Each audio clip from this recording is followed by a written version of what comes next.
ইস্তেগফারের ভিতরে সবচেয়ে শ্রেষ্ঠ ইস্তেগফার হলো সাইয়্যিদুল ইস্তেগফার। সাইয়্যিদুল ইস্তেগফারটা যদি মুখস্থ না পারেন, অন্তত লিখিত ভার্সনটা পড়েন।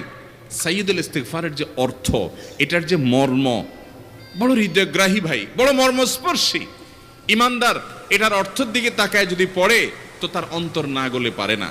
আল্লাহুম্মা আনতা রব্বি, হে আল্লাহ আপনি আমার রব, আপনি আমার পালনকর্তা লাগেন, আপনার সাথে আমার এই সম্পর্ক, আমি আপনার গোলাম, আপনি আমার রব, এই সম্পর্কটা আপনার সাথে আছে। আল্লাহুম্মা আনতা রব্বি লা ইলাহা ইল্লা আন্ত, ও আল্লাহ আপনি ছাড়া আমার ইবাদত, আমার গোলামি, আমার দাসত্ব, উপাসনার উপযুক্ত আর কেউ নাই। আল্লাহুম্মা আনতা রব্বি লা ইলাহা ইল্লা আন্ত খালাকতানি, আপনি আমাকে সৃষ্টি করেছেন, ওয়া আনা আবদুক, আল্লাহ আমি আপনার গোলাম। দেখেন কিভাবে আল্লাহর সাথে সম্পর্কটার কথা বলা।